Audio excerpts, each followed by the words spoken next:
रामकृष्ण हरी मित्र मैत्रिणींनो, तुम्हा सर्वांचं आळंदीच्या अक्षदा या यूट्यूब चॅनलवर मी अक्षदा पुन्हा एकदा खूप खूप मनापासून स्वागत करते। तर आज आपण पाहणार आहोत की धनत्रयोदशीच्या दिवशी आपल्याला अशा कोणत्या वस्तू आहेत ज्या की खरेदी करायच्या आहेत आणि खूप स्वस्त वस्तू आहेत या, असं काही महागड्या वगैरे नाही येतात।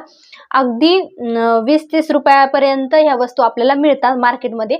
पण धनत्रयोदशी जी आहे त्या दिवशी ह्या वस्तू ज्या आहेत खरेदी करण्याला खूप असं महत्त्व आहे। तर प्रत्येकाला माहिती आहे की जी धनत्रयोदशी असते, धनतेरस म्हणतात कोणी कोणी, कोणी धनत्रयोदशी म्हणतं, तर कोणी कोणी दिवाळीचं पहिलं पाणी असंही म्हणतं याला। तर दिवाळीची सुरुवात ह्या दिवसाने होते, म्हणजे जी प्रॉपर दिवाळी असते ती वसुबारशीपासूनच साजरी केली जाते। पण जी महत्त्वाची दिवाळी साजरी केली जाते किंवा महत्त्वाची दिवाळी ज्या दिवशीपासून मानली जाते ती धनत्रयोदशीचा दिवस असतो। तर ह्या दिवसापासून दिवाळीला सुरुवात होते। तर ह्या दिवशी जे आहे ना ते वस्तू खरेदी करण्याला खूप महत्त्व दिलेलं आहे। तर याच्यामध्ये पण महत्त्वाच्या वस्तू ज्या असतात त्या म्हणजे बऱ्याच लोकांचा म्हणजे असं मानणं आहे की याच्यामध्ये जे आहे ते सोनं खरेदी करावं। एक गुंजभर का होईना सोन्याची जी आहे ती खरेदी धनत्रयोदशीच्या दिवशी करावा, कारण की सोनं खरेदीसाठी हा अत्यंत शुभ दिवस असा सांगितलेला आहे किंवा मानलेला आहे शास्त्रामध्ये। तर तसं आहे, पण असं म्हणतात की ह्या दिवशी जे सोनं खरेदी केलं जातं तर मग असं होतं की तुम्ही वर्षभर सोनं हे खरेदीच करत राहतात थोडं थोडं का होईना, किंवा मग तुम्ही जे सोनं खरेदी केलेले आहे किंवा मग तुमचं जे धन आहे त्याच्यामध्ये वाढ होते। म्हणून देखील धनत्रयोदशीच्या दिवशी सोनं गुंजभर का होईना खरेदी करण्याला महत्त्व दिलेलं जातं। त्याच्यासोबत चांदीच्या वस्तू खरेदी करण्याला पण धनत्रयोदशीच्या दिवशी खूप असं महत्त्व दिलं जातं। चांदीच्या पण वस्तू बरेच लोक जर त्यांना याच्या जमल्या नाही, जर लोकांना सोन्याची वस्तू नाही जमली तर ते लोक चांदीची वस्तू खरेदी करतात, किंवा मग काही काही लोक सोन्याची खरेदी करतात आणि चांदीची खरेदी करतात। तर त्याच्यामध्ये तुम्हाला पण जर शक्य असेल तर तुम्ही चांदीची खरेदी करू शकता। जर तुम्हाला इतर कोणत्या वस्तू नाही जमत तर तेव्हा तुम्ही काय करू शकता की जे चांदीचं नाणं येतं ते बघा, त्याच्यावर माता लक्ष्मीचा फोटो असतो किंवा मग त्याच्यामध्ये माता लक्ष्मी, श्रीहरी गणेश आणि श्री गणेश आणि त्याच्यासोबत माता सरस्वती यांचाही फोटो जे सिक्का असतो तो येतो, किंवा मग नुसत्या माता लक्ष्मीचा येतो किंवा मग गणेश लक्ष्मी असा पण येतो, आपल्या घेण्यावर आहे आपल्याला कसा पाहिजे तो। तर त्या दिवशी तुम्ही ह्या शिक्क्याची खरेदी करू शकता। ह्या शिक्क्याला जास्त असे काही पैसे लागत नाहीत, थोड्या पैशामध्ये हा शिक्का मिळून जातो। तर याचं पण धनत्रयोदशीच्या दिवशी खरेदी करणं आणि त्याच्यासोबत पूजन करणं तेही खूप महत्त्वाचं सांगितलेलं आहे। त्याच्यानंतर बरेच लोक जे आहेत ते गाड्या वगैरे पण खरेदी करतात, म्हणजे वाहनाची खरेदी करतात, नवीन वाहनाची। तर ते पण खूप शुभ आहे। त्या दिवशी आपल्याला हवं असेल किंवा मग आपण घेण्याचा प्लॅन करत असतो गाडी वगैरे काही, तर आपण धनत्रयोदशीच्या दिवशी ती वस्तू घेऊ शकतो किंवा मग त्या वाहनाची खरेदी आपण धनत्रयोदशीच्या दिवशी करू शकतो। खूप शुभ सांगितलेलं आहे शास्त्रामध्ये वाहन खरेदी करण्याला पण। त्याच्यानंतर आहे ती म्हणजे तुम्हाला एखादी जागा घ्यायची असेल, एखाद्या घर विकत घ्यायचं असेल तर तुम्ही ते पण धनत्रयोदशीच्या दिवशी खरेदी करू शकता, म्हणजे बुकिंग करू शकता किंवा खरेदी करू शकता। जे काही तुम्हाला असे शुभ कार्य करायचे आहेत ते तुम्ही धनत्रयोदशीच्या दिवशी करू शकतात, कारण की मोठा मुहूर्त सांगितलेला आहे धनत्रयोदशी। तर अत्यंत शुभ असा दिवस आहे। या दिवशी ह्या वस्तू खरेदी करण्याला खूप असं महत्त्व दिलेलं आहे। त्याच्यासोबतच आपल्याला धनत्रयोदशी जी आहे त्या दिवशी अशा काही वस्तू असतात ज्याची आपल्याला खरेदी करायची पण नसते। तर त्या कोणत्या आहेत तर बघा, त्याच्यामध्ये येते चाकू येतो, जे आपण घरी वापरतो किचनमध्ये, तो चाकू तो पण आपल्याला जो आहे तो धनत्रयोदशीच्या दिवशी खरेदी करायचा नसतो। त्याच्यासोबत कैची असते म्हणजे कात्री, शिजर, ती पण आपल्याला धनत्रयोदशीच्या दिवशी खरेदी नाही करायची। त्याच्यासोबत सुई, त्याच्यानंतर विळी, ह्या ज्या धारदार वस्तू आहेत ज्यांनी कापण्याचं काम केलं जातं त्या वस्तू आपल्याला धनत्रयोदशीच्या दिवशी अजिबात खरेदी करायच्या नाही येतात। त्याच्यानंतर आपल्याला खरेदी करायचं नाहीये ते म्हणजे ज्या चिनी मातीच्या आता पंत्या भेटतात बघा मार्केटमध्ये, चिनी मातीच्या असतात, खूप दिसायला सुंदर असतात, आपल्याला बघितलं की घ्याव्याशा वाटतात असं आपलं मन करतं, पण आपल्याला त्या पंत्या देखील धनत्रयोदशीच्या दिवशी खरेदी करायच्या नाही येतात। त्या ज्या पंत्या आहेत त्या आपण अगोदरच्या दिवशी खरेदी करू शकतो किंवा मग धनत्रयोदशी झाल्याच्या नंतर पण आपण त्या वस्तू खरेदी करू शकतो त्या पंत्या, पण आवर्जून धनत्रयोदशीच्या दिवशी आपल्याला त्या पंत्याची खरेदी करायची नाहीये। ते पण आपल्या शास्त्रामध्ये अशुभ सांगितलेलं आहे चिनी मातीची वस्तू वापरणं। चिनी मातीची वस्तू आपल्या घरामध्ये कोणत्याच उपयोगाला नसू नये. पण आता जे मॉडर्न लाईफस्टाईल आहे त्याच्यामध्ये चिनी मातीची भांडी देखील आलेली आहेत वापरण्यामध्ये आणि खूप छान दिसतात चिनी मातीची भांडी, एकदम शाईन असते त्यांना आणि किचनला एक वेगळीच शोध त्या भांड्यांनी येते. पण आपलं शास्त्र सांगतं की चिनी मातीच्या ज्या वस्तू आहेत त्या आपण वापरायला नको आहेत. पण ठीक आहे, जाऊ द्या, एरवीच्या वापराचं काही असो. पण धनत्रयोदशीच्या दिवशी आपल्याला ज्या चिनी मातीच्या वस्तू पण नाही खरेदी करायच्या आणि जी पणती असते चिनी मातीची तीही आपल्याला खरेदी करायची नाहीये.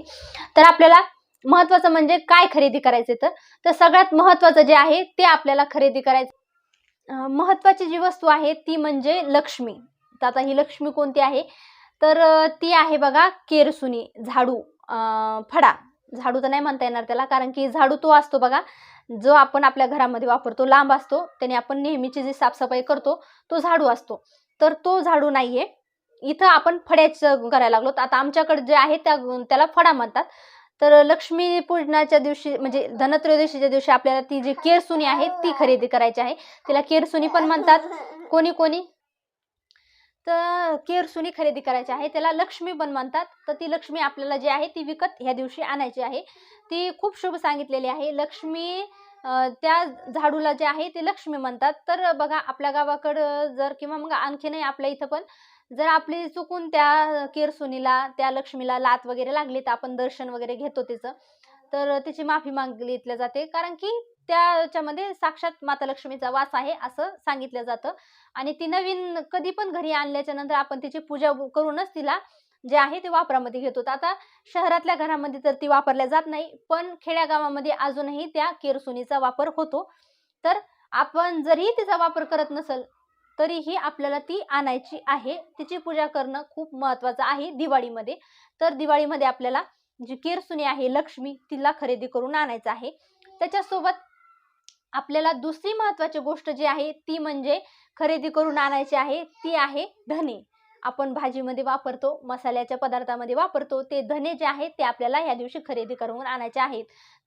तर त्याचं कारण असं की धने जे आहेत त्याला साक्षात धन असं समजलं जातं.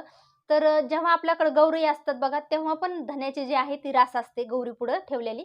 तर तेच कारण आहे की त्याला धने हे जे आहे ते आपलं साक्षात धन आहे असं सांगितलं जातं. तर त्याच्यासोबतच जी धनत्रयोदशी असते त्या दिवशी धन्वंतरी जे देवता आहेत हे आरोग्याचे देवता आहेत. तुम्हाला माहिती आहे जेव्हा समुद्र मंथन झालं होतं, समुद्र मंथनामधून जे अमृत कलश घेऊन वरती आले होते ते देवता जे होते ते धन्वंतरी देवता होते आणि ते आरोग्याचे देवता आहेत. आयुर्वेदामध्ये जर एखादा व्यक्ती आयुर्वेदाची हे घेत असेल, शिक्षा घेत असेल, तर तो सगळ्यात अगोदर धन्वंतरी देवतेचं स्मरण करतो किंवा मग सगळ्यात अगोदर धन्वंतरी देवतेची पूजा केली जाते. तर आरोग्याचे देवता आहेत आणि ह्या दिवशी आपल्याला आरोग्य मिळावा ह्यासाठी धन्वंतरी देवताची पूजा केली जाते. तर धन्वंतरी देवतेला जो आहे तो धन्याचा नैवेद्य दाखवला जातो. तर हे जे धने आहेत हे खूप महत्वाचे आहेत आणि धनत्रयोदशीच्या दिवशीच आपल्याला धन्याची खरेदी करायची आहे. घरामध्ये तुमच्या असले तरी तुम्हाला थोडे का होईना तुम्ही 50 ग्राम आणू शकता. तुम्हाला तुमच्या घरात असले तरी तुम्हाला 50 ग्राम धने हे खरेदी करायचेच आहेत. खूप महत्वाचे असतात ह्या दिवशी. तसंच सोबत आपल्याला पणती मातीची, जी मातीची पणती आहे ना ती पण खूप शुभ सांगितलेली आहे. ती पण आपल्याला ह्या दिवशी खरेदी करायची आहे. मातीची पणती जी आहे, माती जी असते ना, मातीमध्ये साक्षात माता लक्ष्मीचा वास असतो आणि मातीचं भांडं घरात असणं म्हणजे माता लक्ष्मी साक्षात आपल्या घरात आहे असं मानलं जातं. आपलं शास्त्र पण सांगतं माता लक्ष्मीचा वास जो आहे तो मातीच्या भांड्यामध्ये असतो. म्हणून दही आणि दुधासाठी मातीचेच भांडे वापरले पाहिजेत. पण आता शक्य होत नाही. आता बरेच लोक म्हणजे बरेच नाही, आता गावाकडेही राहिलेलं नाहीये. कोणीच लोक आता मातीचे भांडे वापरणार, पण ते आरोग्यासाठीही चांगले असतात आणि धनाच्या दृष्टीनेही ते भांडे जे आहेत आपल्या शास्त्रांनी शुभ सांगितलेले आहेत. तर भांड तर नाही आपल्याकडं, पण आपण ह्या दिवशी जी पणती असते प्युअर मातीची, त्या मातीच्या पणतीचीच आपल्याला खरेदी करायची आहे. दुसऱ्या आर्टिफिशियल पणत्या वगैरे भेटतात त्याची खरेदी करायची नाहीये. आपल्याला प्लास्टिक ह्या दिवशी टाळायचं आहे, घरी आणायचं. प्लास्टिक आपल्याला शक्यतो आणायचंच नाहीये. शोच्या वस्तू ज्या आहेत त्या तुम्ही अगोदर आणून ठेवा. आपल्याला धनत्रयोदशीच्या दिवशी आवर्जून प्लास्टिक आणायचं नाहीये. प्लास्टिक जे आहे ती नकारात्मक ऊर्जा पसरवण्याचं काम करते, म्हणून प्लास्टिक घरी आणायचं नाहीये या दिवशी. तर ह्या दिवशी आपल्याला मातीची जी आहे ती पणती घरी आणायची आहे. त्याच्यासोबत दुरुडी भेटते बघा, तिला टोपलं म्हणता कोणी, कोणी म्हणजे प्रत्येकाच्या बोलीभाषेमध्ये याला वेगवेगळं असं नाव असतं, पण आमच्याकडे दुर्डी म्हणतात. अशी गोल असते, त्याच्यामध्ये आपण पूर्वी गावाकडं चपात्या भाकरी आपल्या ठेवल्या जायच्या. तर आता शहरामध्ये डब्बे आलेले आहेत. त्या कॅसरोलमध्ये वगैरे आपल्या चपात्या राहतात. आपण काय दुर्डीमध्ये चपात्या ठेवत नाही. पण तोपर्यंत का होईना, जोपर्यंत आपण चपात्या करतो आणि साईडला ठेवतो, तोपर्यंत का होईना आपण दुर्डी वापरू शकतो. तर आपल्याला ह्या दिवशी आवर्जून दुर्डीची पण खरेदी करायची आहे. शुभ असतं हे पण. त्याच्यासोबत चूल पण असते. तर आता मार्केटमध्ये छोट्या-छोट्या चुली भेटतात मातीच्या, त्या पण आपण आणू शकतो. त्याचंही पूजन ह्या दिवशी केलं जातं. तर ह्या ज्या गोष्टी आहेत ह्या खूप महत्त्वाच्या आहेत आणि ह्या गोष्टीची आपल्याला खरेदी ही धनत्रयोदशीच्या दिवशी करायची आहे. याने आपल्या घरामध्ये अखंड माता लक्ष्मीचा वास राहतो. माता लक्ष्मी नेहमी आपल्यावर प्रसन्न राहते आणि वर्षभर आपल्याला कोणत्याही गोष्टीची अडचण जी आहे ती जाणवत नाही. तर हेच मुख्य कारण असतं ह्या दिवशी या वस्तू खरेदी करण्याचं. त्याच्यासोबत ह्या दिवशी आपल्याला जे धने आहेत ना, हे कोणालाही द्यायचे नाहीत आणि घरातलं झाडू. आपला झाडू आपली कितीही जवळची मैत्रीण असो, शेजारीण असो, कोणीही असो, तुमची आई असो, बहीण असो, कोणीही असो, जाऊ असो, नणंद असो, कोणालाही तुम्हाला झाडू जो आहे तो झाडू घेण्यासाठी द्यायचा नाहीये घरातला आपल्या. आपला घरातला झाडू अजिबात कोणालाही द्यायचा नाही ह्या दिवशी. तसं तर एरवीही द्यायचा नसतो, पण ह्या दिवशी तर आवर्जून द्यायचा नसतो. त्याच्यानंतर आपले जे धने आहेत, जर कोणी म्हटलं तुम्हाला की आमच्याकडे धने नाहीये, तर थोडेसे नैवेद्य दाखवण्यासाठी द्या किंवा मग थोडेसे धने द्या. मसाल्यामध्ये घालायचे, भाजीमध्ये घालायचे, काही कारण असं नका. पण धने जर तुम्हाला कोणी मागायला आलं तर स्पष्ट नाही म्हणून सांगा. एरवी तुम्ही दिले तरी चालतं, पण धनत्रयोदशीच्या दिवशी धने कोणाला देऊ नका. तर धने जे आहे ते आपण जेव्हा आपल्या घरातून धनत्रयोदशीच्या दिवशी देऊ, त्या दिवशी असं असतं की मग आपण आपलं धन हाताने दुसऱ्यांना देऊन टाकतोय, असं मानलं जातं. त्यामुळं आपल्याला धने हे त्या दिवशी कोणालाही द्यायचे नाहीत. तर ही होती अगदी छोटीशी माहिती धनत्रयोदशीच्या दिवशीची. तर आशा करते तुम्हाला माहिती नक्कीच आवडली असेल. आवडली असेल तर व्हिडिओला लाईक, शेअर, सबस्क्राईब करा. आपण भेटूयात पुढच्या व्हिडिओमध्ये. थांबूयात ह्या व्हिडिओमध्ये इथेच. चला तर मग रामकृष्ण हरी.